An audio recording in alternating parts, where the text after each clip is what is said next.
요즘에 저희가 화가를 통해서 좀 말씀에 접근을 하고 있는데요. 오늘은 인상주의의 시작과 끝이라고 하는 86년을 살았어요.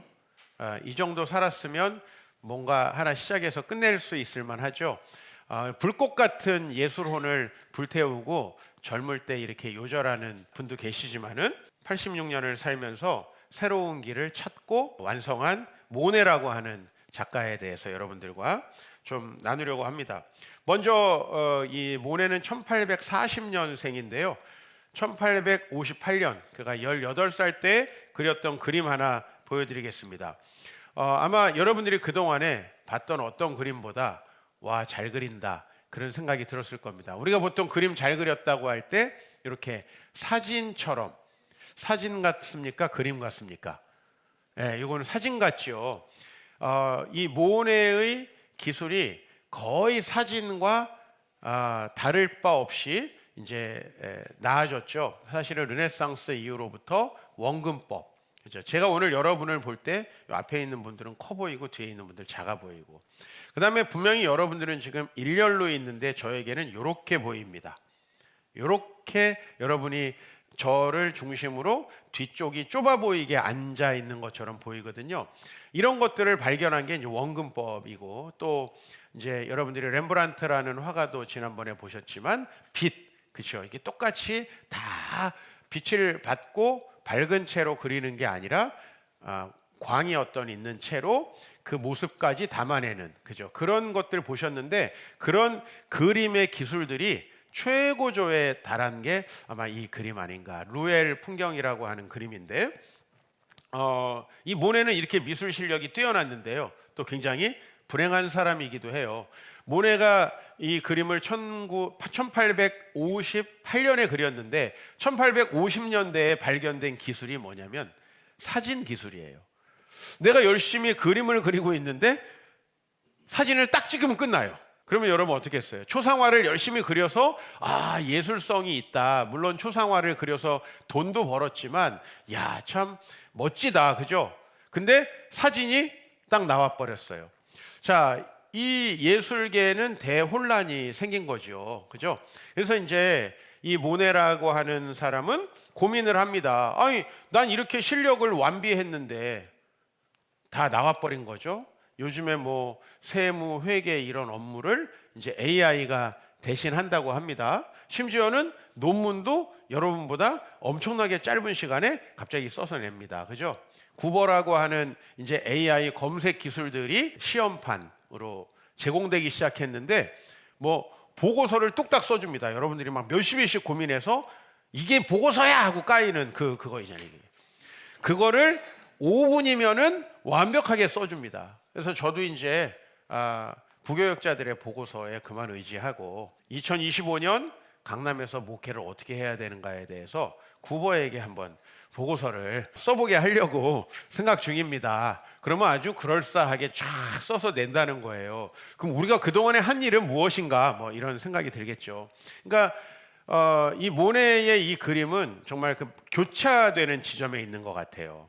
사진같이 정말 정교하게 풍경을 그려낼 수 있었는데, 그렇다면은 예술의 가치는 무엇인가라는 거죠. 이제 이 본질에 대해서 질문하는 것입니다. 예술가는 예술이란 무엇인가? 우리가 인생을 산다면 동일한 질문이 어떻게 바뀌겠어요?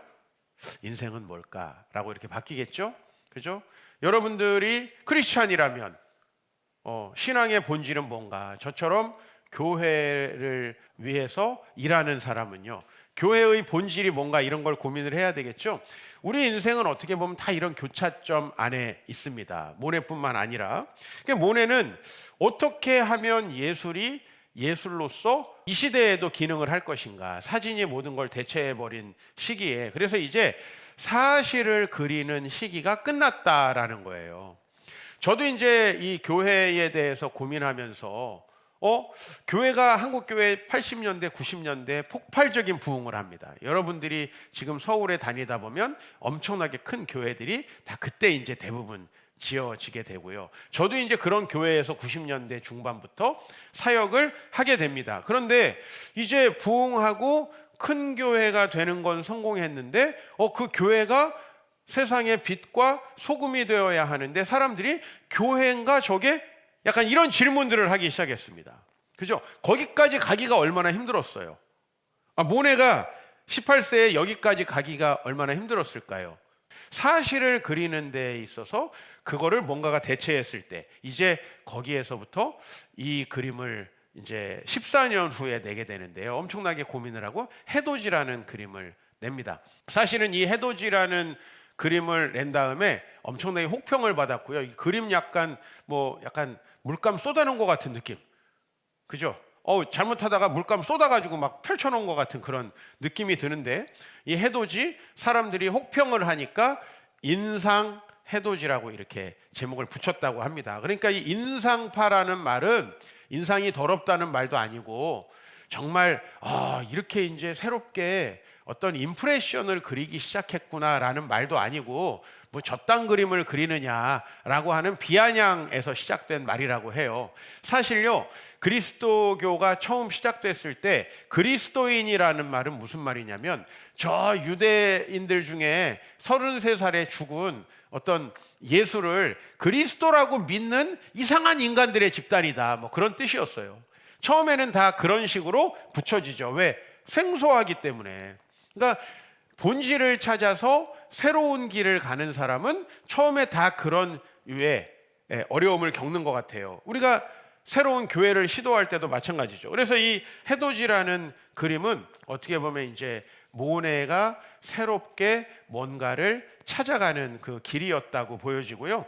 이제 이 모네는 연작이라는 것을 개발합니다. 그렇죠? 그래서 이제 그 중에 하나 건초더미 보여드리는데 하나는 여름에서 약간 가을로 넘어가는 가을, 초가을 즈음의 건초더미, 다른 하나는 눈에 이렇게 쌓인 건초더미, 가운데 있는 건 눈이 약간 있는 것 같은데 아침 햇살이 저쪽에서 비추는 것 같은 건초더미, 이런 이제 연작들을 그리기 시작하는데요. 뭐 오늘 제가 준비해 오진 않았지만은 수련이라는 그림 제일 유명하죠. 250점 정도를 그렸다고 합니다.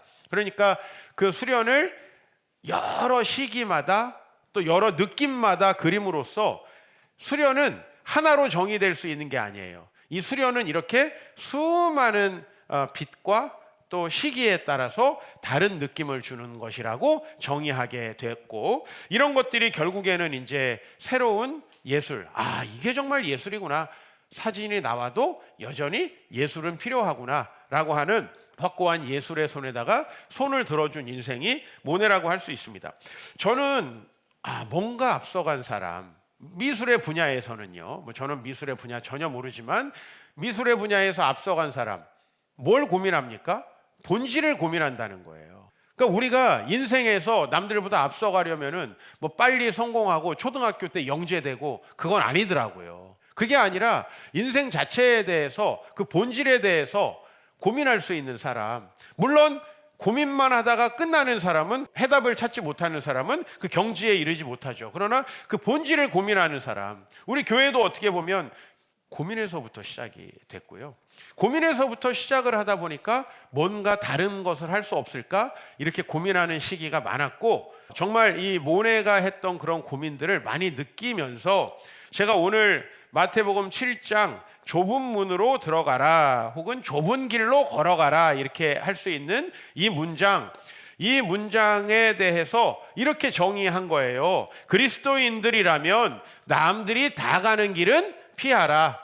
이렇게 좀 직관적으로 여러분들에게 제목을 드릴 수 있겠다. 그리스도인들이라면 남들이 다 가는 길은 피하라. 자, 오늘 17장 13절 말씀이 좁은 문으로 들어가라는 거예요. 근데 왜 그러냐면 좁은 길로 가는 게 옳기 때문이다 이렇게 얘기하지 않고요. 그 다음 문장이 이렇게 돼요. 크고 길이 넓어서 많은 사람들이 가는 그 길을 가는 것은 멸망으로 끝난다 이 말이거든요. 그러니까 단순히 이것이 옳기 때문에 가는 게 아니고, 그렇게 다른 사람들이 다 가는 길을 가다 보면 그거는 망하는 길이다. 어떻게 보면 오늘 찬양을 통해서 세상이 증명하는 건 우리가 얻어낼 수 있는 최고봉은 결국은 우리를 결코 행복하고 아름답게 하지 못하는 것들, 때로는 그것을 얻는 과정 속에서 많은 사람에게 피해를 주는 일들, 그런 일들이 세상이 증명하는 길이라는 거예요. 즉 예전에 제가 어느 포럼에 갔는데 거기에 SK텔레콤 그 높으신 분이 나오셨어요. 그래서 그분이 막 LTE를 만들었다고 눕 하면서 막 돌리는 거 막 이렇게 만들었다고 하면서 막 얘기하는데 이제 제 마음에 어떤 생각이 들었냐면요. 저렇게 해서 SK가 잘 되면 그냥 KT랑 LG가 어려워지는 거지 우리에겐 무슨 유익이 있지? 뭐 그런 생각이 마음속에 들었어요. 그러니까 우리가 잘 됨으로써 다른 사람들도 잘 되고 모두에게 하나님 나라가 오는가? 우리가 신앙생활하는 이유가 뭐예요? 나만 좋고 가족들은 힘들면 그건 신앙의 이유가 아니잖아요. 그죠? 우리가 하나님 앞에 설 수 있는 이유는 뭔가라는 거예요. 우리가 인생을 살아가는 이유는 뭔가? 나도 행복하고 다른 사람들도 행복할 수 있는 길, 하나님을 사랑하고 이웃을 사랑하는 그 길이 있는데 그 길은 좁은 문이라는 거죠. 많은 사람들이 안 가는 길이라는 거죠. 그 멸망으로 인도하는 길, 지금 마태복음 17장에서 산상설교를 정리하고 있습니다. 5, 6, 7장이니까요. 그러면 이전에 그 길이 어떤 길인가, 이 멸망으로 가는 길이 어떤 길인가, 그걸로 가는 사람이 많다는데 그거를 세 가지로 좀 정리해 봐요. 마태복음 5장 46절 47절 시작. 너희가 너희를 사랑하는 자를 사랑하면 무슨 상이 있으리요? 세리도 이같이 아니하느냐? 또 너희가 너희 형제에게만 무난하면 남보다 더하는 것이 무엇이냐? 이방인들도 이같이 아니하느냐? 이 개인주의와 자기 가족밖에 모르는 이 극단으로 이기주의가 달려가고 있지 않습니까? 사람들이 왜 이기적이 되죠? 잘 되려고 이기적이 됩니다. 잘 되려고. 근데 그 길을 마태복음 뭐라고 얘기하냐면 망하는 길이라고 이야기를 합니다. 자기 자식을 위한답시고 가는 그 길이 자식들을 망하게 하고 있는 걸 우리가 지금 어느 정도 이제 데이터로 보고 있습니다. 지금 30, 40대 부모들이 아이들을 이기적으로 키우면 어떻게 되는지가 거의 데이터로 나오고 있는데요. 아이들의 멘탈이 심각하게 좋아지지 않고요. 아이들이 직장에 가서 관계가 되게 심각해지고요. 자기 자신을 위해서는 무엇이든지 투자하지만 남들을 위해서는 전혀 뭔가 투자하지 않으므로 모든 삶이 관계가 협업이 공동체 생활이 어려워지고 있는 그런 지금 자녀들을 만들어냅니다. 두 번째 뭡니까? 마태복음 6장 31절에서 32절입니다. 오늘 7장의 결론을 내기 전에 많은 사람들이 가는 길은 이 길이라는 거예요. 같이 읽겠습니다. 그러므로 염려하여 이르기를 무엇을 먹을까, 무엇을 마실까, 무엇을 입을까 하지 말라. 이는 다 이방인들이 구하는 것이라. 그러니까 이거는 중요한 일이라고 보여지지만 이렇게 염려하면서 무엇을 먹을까, 앞으로 어떻게 살아갈까, 이거를 고민하는 삶은 멸망으로 가는 길이라는 거예요. 그러니까 저는 여러분에게 옳은 길을 알려드리고 있는 게 아니에요. 성경은 저에게 옳은 길을 알려주는 것이기도 하지만 잘 되는 길을 알려주시는 것이더라고요. 여러분 잘 살고 싶잖아요. 그래서 요새 잘 먹고 잘 사는 법 막 이런 거 막 나오잖아요. 그래가지고 시골 장에 가서 막 정말 맛있는 거 먹고 이런 거 나오잖아요. 그런데 많은 사람이 가는 그 길은 멸망으로 인도하는 길이다. 요즘 사람들이 얼마나 걱정, 염려가 많은지 지난주에도 설명을 드렸죠. 얼마나 많은 사람이 작은 일을 하나 하는데도 두려워하는지, 지금 세대가 얼마나 새로운 것 하나를 시도하는 것도 어려워하는지, 저는 우리 아이들에게 어떻게 가르치냐면 아빠한테 얘기하지 말고 그냥 해. 이 얘기를 제가 정말 많이 하는 건 지민이한테예요. 지민이 자꾸 물어보거든요. 그냥 하라고 제가 왜 얘기하냐면 웬만한 거는 너가 결정해서 해봐 이거예요. 요새 아이들은 그거를 부모님께 통제받는 게 너무 익숙해져 있는 거예요. 용돈을 어디다 쓰는지 전혀 물어보지 않습니다. 다만 적게 줄 뿐이죠. 무엇인가를 물어보고 정말 안전한가 확인해보고 항상 걱정하고 염려하는 거, 이게 지금 사람들의 어떤 트렌드예요. 모든 사람이 그렇게 하는 거예요. 그렇게 가면은 안 된다고 얘기하는 거예요. 그리고 7장 1절에 이렇게 말씀합니다. 비판을 받지 아니하려거든 비판하지 말라. 문제는 본인들도 못 살면서 또 남을 비판까지 해요.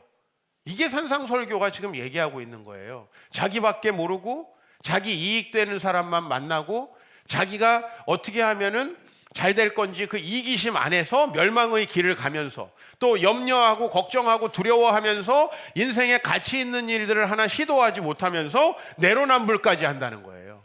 자기 눈에 있는 기둥뿌리, 들보는 못 보고 남들에게 있는 티를 본다는 거예요.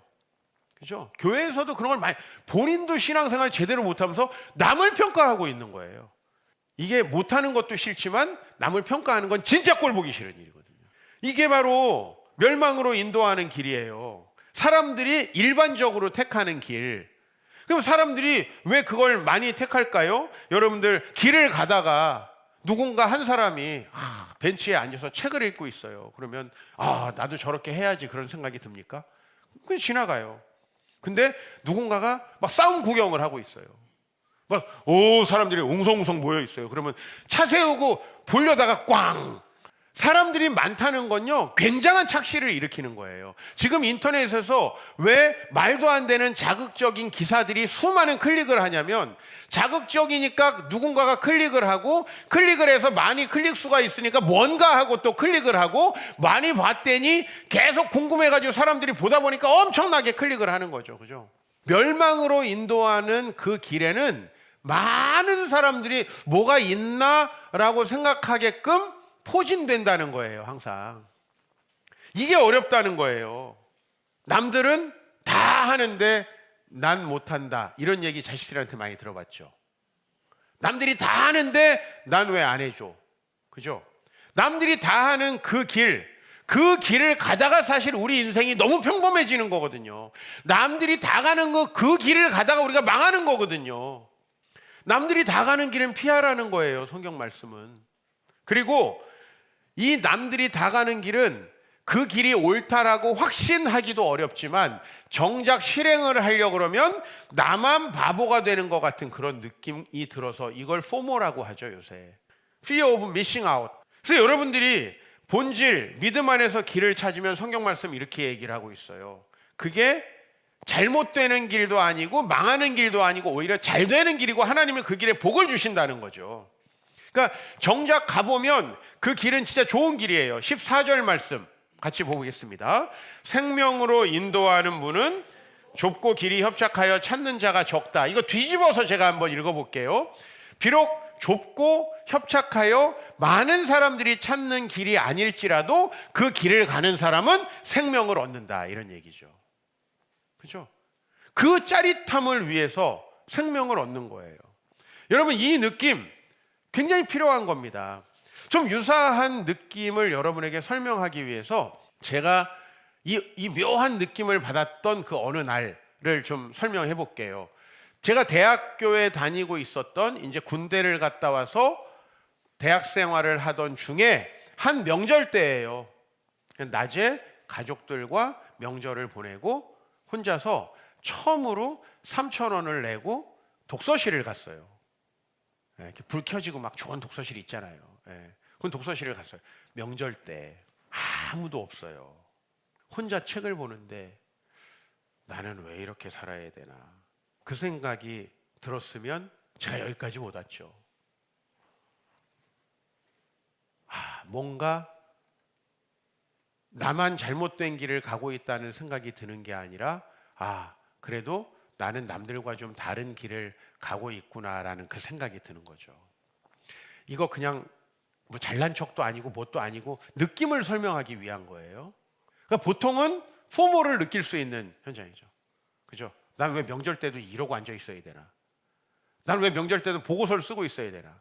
그게 아니라 내가 가용한 시간들을 최대한 하나님 앞에 잘 써보고자 하면서 그 길에서 외로움이 느껴지기보다는 이제 본질적인 고민을, 많은 사람들이 하고 있지 않은 고민을 내가 하고 있고 참 그게 감사하게 느껴지는 어떤 순간이죠. 그 공부하면서 내가 그 많은 감정을 느꼈다는 게 아니라 예를 한번 들어보는 거예요. 남들이 다 가는데 그 길을 안 가는, 고등학교 때예요. 체육대회를 한 날이에요. 아이들이 체육대회 끝나니까 이제 다 그날 밤에는 일탈해서 여러 가지를 하고 놀아요. 그런데 저는 체육대회를 했고 또 제가 하루에 해야 될 미래를 위해서 그때 제 꿈은 목회자였으니까, 제가 목회자가 되기 위해서 대학을 앞에 두고 있으니까, 해야 될 것이 있으니까 남들과 노는 걸 포기하고 혼자 제가 책을 보게 되었을 때, 한편으로는 외로운 느낌도 들고 놀고 싶은 느낌도 들지만 뭔가 남들과는 다른 길을 간다라는 약간의 뿌듯함 같은 게 있는 거죠. 근데 예수를 믿는 길은요, 그런 여러분 우리가 혼자 있을 수 있는 포모를 견디는 그런 힘이 있어야 되는 거죠. 정작 가보면 그 길이 진짜 좋은 길이거든요. 생명으로 인도하는 길이거든요. 그걸 알게 되면, 그렇죠? 막 노는데 끼고 싶고 나도 같이 가고 싶죠. 그걸 왜 나는 못 해볼까? 나는 왜 이렇게 혼자 공부해야 될까? 나는 왜 이 시간에 미래를 위해서 이렇게 고생해야 될까? 편한 길이 많은데. 뭐 그런 생각이 드십니까?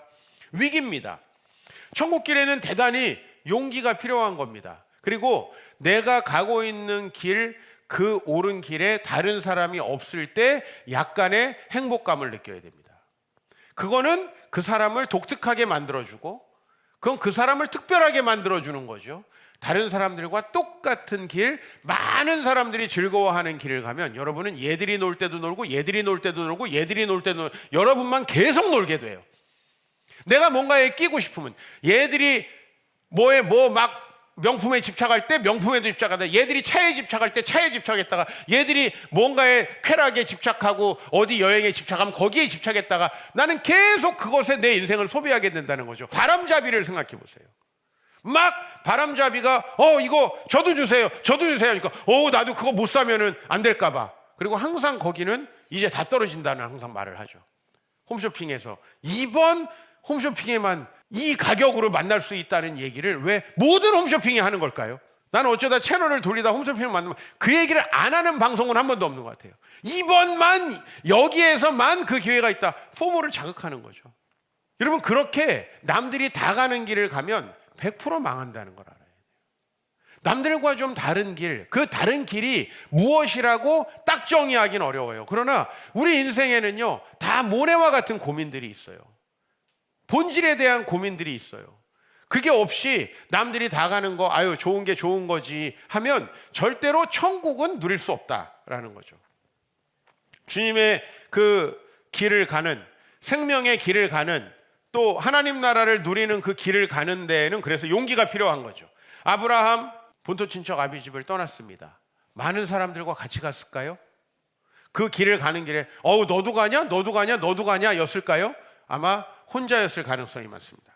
모세가 공주의 아들로서 많은 풍성한 걸 누리고 있었는데, 하나님이 주신 비전을 따라서 자신만의 길을 갈 때 얼마나 많은 사람이 만류하기도 했고, 또 때로는 홀로 간다라는 외로움이 있었을까요? 여호수아 정탐을 했습니다. 가나안 땅을 향해서 나아가려는 비전을 가졌습니다. 그러나 2명만이, 자기와 더불어서 2명만이 그 길을 찬송하고 나머지 많은 사람들이 그 길을 가지 않았습니다. 그렇죠?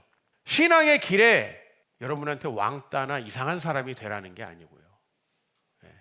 하나님을 향해서 선택을 했다면 분명 어떤 여러분만 그 길을 가야 되나라는 순간들이 있다라는 얘기를 하는 거예요. 나만 이렇게 본질에 대해서 고민하나? 라는 그 나름대로의 어려운 시기가 있다는 거예요. 그러나 다윗은 모두가 골리앗을 피할 때 그 길을 갔고요. 결국은 믿음의 길을 가서 자기만의 본질, 인생의 본질 가운데 승리한 사람들은 항상 자기만의 길을 가는 데에 있어서 찾아오는 그 포모에 대한 극복이 있었다는 거예요. 이번 주 중에 많이 놀라셨죠? 한국에서 노벨상을 받다니. 많은 갑론을박이 이번 주에 있었습니다. 저는 한강이라는 사람이 복음적이라고 생각하지도 않고 한강이라는 사람이 우리에게 인생의 답을 제시한다고 생각하지도 않습니다. 그러나 문학을 한다라는 것은요, 예술을 한다라는 것은요, 그 분야에서 봐줘야 돼요. 모네가 해돋이를 그렸다고 우리 인생에 뭐가 달라지는 게 있어요? 여러분 인상이 조금이라도 펴지거나 뭐 그런 게 있어요? 그거 아니지만 그 사람은 그 사람대로의 그 본질에 되게 충실한 거고요. 한강에 대해서 2가지로 평가했죠. 하나는 역사의 트라우마에 맞선 한 개개인들의 삶의 연약함, 그죠? 그거에 대해서 묘사했다. 그걸로 나는 문학가로서 충분하다. 그리고 저는 역사의 트라우마라는 말 속에서 우리 교회 성도님들이 인생에 닥칠 수많은 일들, 그리고 모네에게 사진과 같이 그려놨더니 사진이 나와버렸네. 이게 얼마나 트라우마예요? 그죠? 네. 뭔가 해외 유학 가려고 다 준비해놨는데, 결혼하려고 예식장 잡아놨는데 코로나가 왔네. 이게 얼마나 트라우마예요. 사실은 역사의 여러 트라우마, 물론 이제 한강은 조금 더 큰, 우리나라의 뭐 역사의 큰 트라우마 하면은 사실은 6.25, 그죠? 일제시대 6.25, 그 다음에 이제 뭐 이 정치적으로 발생한 뭐 5.18 뭐 이런 거 아니겠어요? 그거에 대해서 한 개인이 겪을 수밖에 없는 그 어려움들, 그리고 그 연약함들, 그리고 그거를 시적 산문으로 펼쳐냈다. 정말 이 한강이라는 작가는 시인으로 등단해서 소설가로 이제 이번에 노벨상을 받았으니까요, 시적 산문이라고 하는 표현을 썼어요. 그죠? 그 역사의 트라우마에 맞서는 한 사람 한 사람의 삶의 연약함을 시적 산문으로 썼다. 요거는 이제 쭉 정리해 보면은 재미없고 어렵다, 이렇게 이제 정리해 볼 수 있어요. 네. 상당히 재미없을 것이다. 그리고 실제로 글도 이렇게 여러분에게 딱딱 맛깔나게 다가오는 글들은 아닙니다. 시적 산문이니까 좀 되게 함축적이고 그런 거죠. 탁월한 이야기꾼이라기보다는 굉장히 섬세한 뭐 붓터치, 미술적으로 표현하면. 근데요, 이 한강이 첫 번째 소설집을 1995년에 냈어요. 네. 저보다 2학번 정도 위던데, 대학을 졸업하고 3년째 되는 해에 이 소설집을 냈고, 그때에 이제 한강은 자기가 직장인으로서의 생활을 포기하고 전업 작가로 나아갑니다. 그리고 이제 첫 소설집이 여수의 사랑인데요. 이분이 이제 광주 출신이고 전라도 출신이다 보니까 이제 아마 첫 번째 작품도 여수의 사랑 아니었나? 여수의 사랑이라는 소설집의 제일 앞에 작가가 소설을 내면서 자기 느낌을 몇 글자 적었습니다. 그게 참 저한테 이번 주에 다가왔어요. 첫 문장이 이겁니다. 이길 뿐일까? 라는 문장이에요. 이길 뿐일까? 그러니까 이 당시에 국문과 나온 사람들 중에 전업 작가로 직장도 포기하고 이 길을 가는 사람 몇 명이나 있겠어요. 그죠? 예. 근데 국문과를 나와서 이 길을 가는 데 있어서의 그 고민이 이 한 문장으로 너무 함축된 거죠. 이길 뿐일까? 많은 생각이 들더라고요. 그리고 정확히 저희 아버지께서 어떤 얘기를 하셨냐면, 제가 신학대학원 가서 목회를 하겠다라고 하셨을 때, 하나님을 섬기는 길이 그 길만 있는 것은 아니다, 이렇게 얘기하셨어요. 저희 아버지가. 예. 그러니까 정말 고민해보고 부르심이면 가라 이거죠. 그죠? 아마 저만큼이나 많은 고민들이 이 작가에게도 있었을 것 같아요. 예. 이 길뿐일까? 좀 더 읽어드릴게요. 이 길뿐일까 하는 끈질긴 의문을 버리고 나니 마음이 편해졌던 기억이 난다. 되돌아가 나가기에는 너무 깊이 들어왔다고, 꺼질 듯 말 듯한 빛을 따라 계속해서 걸어갈 일만 남았다고 생각하자 미처 상상하지 못했던 안도감이 찾아왔었다. 그냥 그 길을 바꿔보면 저도 비슷한 느낌이었던 것 같아요.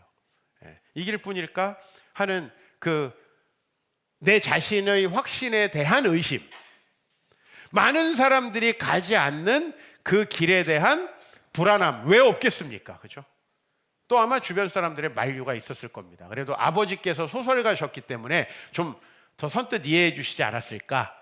예. 저도 목회자 가정이었으니까 우리 부모님이 비교적 쉽게 그래도 그 길을 간다면 가도록 하거라 하셨겠죠. 어때요? 우리가 우리만의 인생의 길, 어떤 본질적인 고민에서 내 자신의 길을 갈 때 이런 종류의 고민, 이거 반드시 거쳐야 되는 고민이고, 이때 얼마나 용기가 필요한가. 그리고 이제 30년 정도가 지났죠. 그가 아마 제가 그 연표를 찾아봤을 때는 1994년쯤에 이제 직장을 그만두고 시인으로 등단을 했던 것 같아요. 그리고 95년에 첫 소설집을 낸 것 같아요. 그리고 이제 30년이 지났죠. 노벨상을 타서가 아니라 어떤 자신만의 길을 걸어갈 수 있다라는 그 용기, 그죠? 노벨상은 그렇게 중요한 건 아닌 것 같아요. 그리고 많은 기독교인들이 한강의 작품에 대해서 물음표를 제기하고, 또 어떤 분들은 구체적으로 그 작품 안에서 나타나는 어떤 묘사들을 대놓고 이런 사람이 무슨 노벨상을 받는가 하는데, 그건 문학에 대한 무지에서 나오는 것 같고요. 그는 결국은 이제 자신만의 생각들, 또 이 시대가 당하고 있었던 여러 가지 일들을 본인의 각도에서, 그죠? 광주에서 태어난 한 여성의 시각에 충실해서 묘사했고, 그 묘사가 많은 사람들의 공감을 얻을 수 있는 묘사였다. 뭐 이 정도로 문학상을 받을 만한 충분한 자격이 있죠. 거기에 사상 검열을 할 필요가 있나요? 문학은 문학이니까, 예술은 예술이니까. 믿음의 노벨상을 받으려면은 어떤 길을 가야 되겠습니까? 저는 종종 히브리서 11장을 펴니다.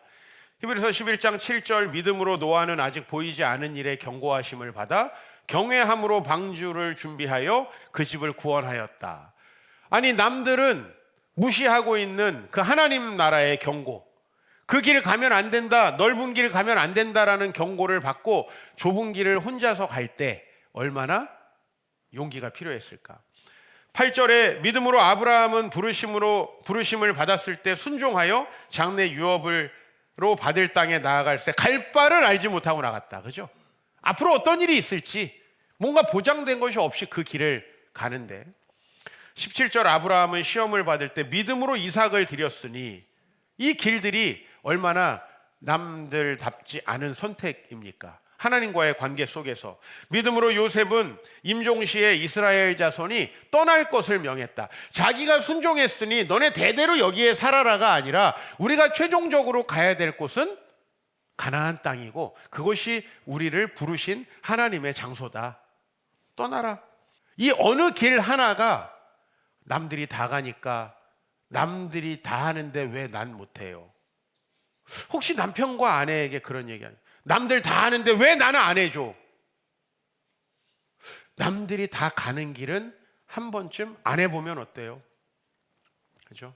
어제 소그룹을 하는데, 소그룹 신방을 하는데 이한나 소그룹이 우리 정혜림 자매님 집에서 모였습니다.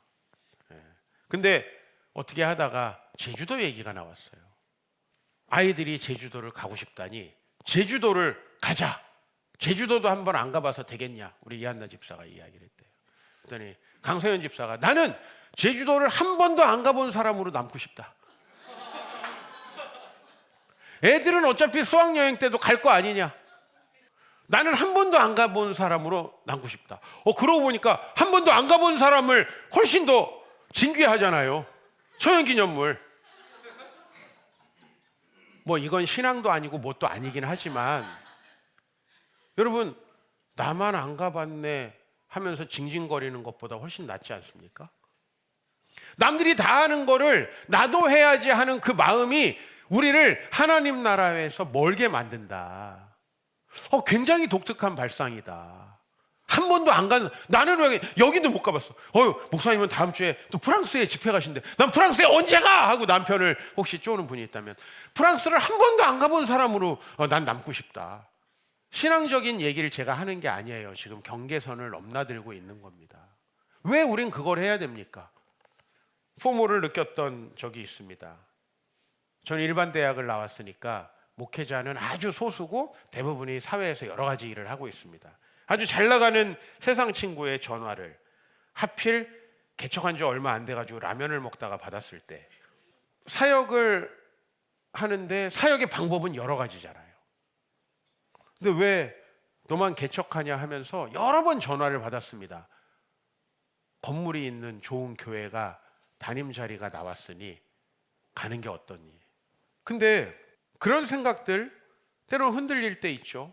그럴 때 우리는 이 공동체가 얼마나 중요한가, 제가 어떻게 버텼는가, 나와 함께 그 꿈을 꾸어갔던 그 개척 멤버들 때문에 버틴 것 같아요. 여러분, 제가 우리 이루 때문에 작년에도 그렇고 올해도 그렇고 우리 옥상에 있는 화단에다가 식물을 심었어요. 근데 올해는 고추 3모종 그리고 방울토마토 3모종을 심었어요. 얘네들 특징이 뭐냐면은 대를 안 세워주면은 다 쓰러져 버린다는 거예요. 고추대, 우리 기독교인이 그렇습니다. 혼자면 포모를 견디지 못해요. 그래서 여러분이 공동체에서 마음을 나눈다는 게 얼마나 중요한지 몰라요. 이번에 여러분들 만나고 있습니다. 정말 사람들 만나서 밥 먹는 것만큼 저에게 힘든 일은 없어요, 사실. 그런데 제가 여러분들하고 밥 먹고 대화하면서 뭔가 서로가 고춧대가 되어주는 느낌이 드는 거예요. 나 네 옆에 이렇게 잘 서 있다. 어떤 인간은 제주 한 번도 안 가봤는데 나 잘 살고 있다. 서 있는 거예요. 그 서 있음이 얼마나 큰 지지가 되는가. 우리 교회 개척 멤버들이 내가 헤매고 방황하고 있을 때 함께 해준 것이 얼마나 나에게 큰 지지대가 되었는가. 그들에게 혹시 나도 그 지지대가 되었을까라고 한번 생각을 해봤습니다. 남들과 다른 길을 간다는 건요, 결과가 너무 아름다운 길이에요. 그러나 그 과정은 나만 실패하는 것 아니야 라는, 왜? 바람잡이가 지금 막 사니까 뭐야, 나 저거 안 사면 안 되는 거 아니야? 저거 내가 이번에 꼭 사야 되는 거 아니야? 그런 엄청난 착각 속에서 많은 할머니들이 평소에 막 1,000원, 2,000원, 100원, 20원 아껴가지고 했던 거 홀랑 난리잖아요. 집에 와보면 아무것도 아니잖아요. 내가 그걸 왜 갔을까? 내가 거길 뭐하러 갔을까? 내가 그걸 왜 샀을까? 하는 게 우리 삶에 얼마나 많습니까? 그런 소비들을 하면서 다시 아까 산상설교로 돌아가서 무엇을 마실까, 무엇을 입을까, 무엇을 먹을까 염려하고, 또 나에게 어떻게 하면 이득될까, 내가 어떻게 하면 손해보지 않을까. 여러분, 이건 100% 망하는 길이라고 얘기하고 있어요. 여러분의 직업과 여러분의 지적 능력과 여러분의 받은 유산과 상관없이 이건 멸망하는 길이래요. 그리고 여러분은 그걸 가지고 좀 더 나은 길, 좋은 길, 잘 되는 길을 가게 되기를 소망합니다. 그리고 우리 교회는 그런 기적들을 써가고 있습니다.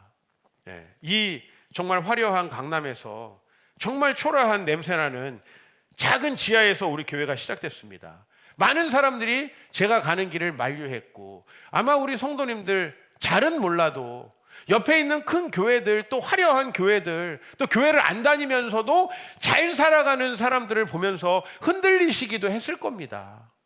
우리 개척 멤버들 그렇게 여기까지 온 것이지요. 그런데 우리가 새로운 길을 만들어내고 있다는 거 아십니까? 많은 교회가 우리 교회의 크기나 우리 교회의 유명세가 아니라 우린 그런 건 전혀 없는 교회죠. 우리 교회의 문화, 우리 성도들 한 사람 한 사람이 만들어가고 있는 새로운 문화에 주목하고 있다라는 거죠. 작년부터 제가 목회자들 강의 작년에 썼던 책엔 제가 양육의 결과는 문화다라고 하는 챕터를 넣습니다.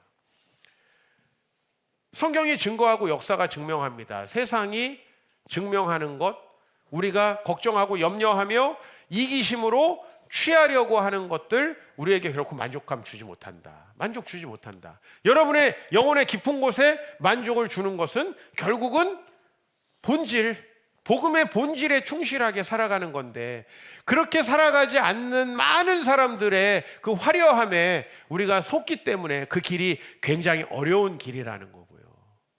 저도 지금도 그런 느낌들을 때때로 느낍니다. 그러나 우리 서로가 좀 지지했으면 좋겠습니다. 서로가 좀 옆에 서 있었으면 좋겠습니다. 우리 소그룹이 그런 소그룹들이 되기를 원하고, 제가 여러분에게, 여러분이 저에게, 야, 우리 성도님도 저렇게 잘 서 있는데 내가 목사가 이러면 안 되지. 저는 그런 교훈을 정말 많이 받고요.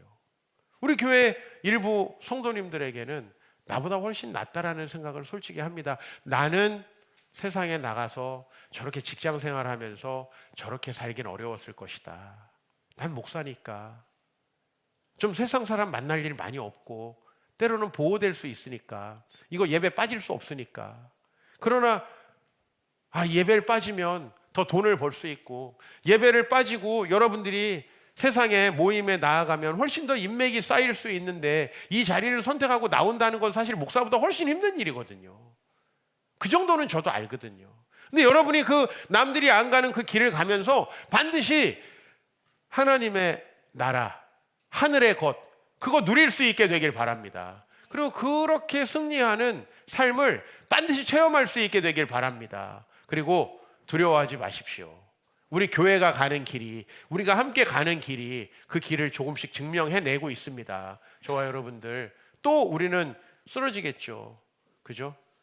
외국에 갔다 와서 옥상을 올라가 보니 고추대하고 토마토 가지가 다 바닥으로 이제 쓰러져 있습니다. 어떻게 보면 제 주일 목회가 그거 같아요. 다시 좀 더 튼튼한 지지대를 세우고 줄로 묶어가지고 다시 세워주는 거죠. 저와 여러분들이 서로 그런 일 할 수 있으면 좋겠고, 오늘도 우리 소그룹이 서로를 세워가는 그런 소그룹, 여러분들과 또 다른 뜻밖의 자리에서 함께 만나면서, 여러분의 삶의 자리에서, 때론 여러분이 집을 공개해 주셔서 집에서 만나면서 여러분의 삶의 현장을 보면서 때로는 쓰러져 가고 때로는 넘어져 있는 고추대를 세우는 심정으로 함께 세워갈 때 저도 세워짐을 느낍니다. 우리 다 같이 정말 남들이 다 가는 그 길 아니고요, 남들이 다 가는 길은 한 번 안 가보는 그 길을 여러분이 택하셨으면 좋겠고, 그 길의 끝에 조금만 더 가보세요. 분명히 뭐가 있어요? 생명이 있다, 복이 있다. 우리 함께 누리시길 축복합니다.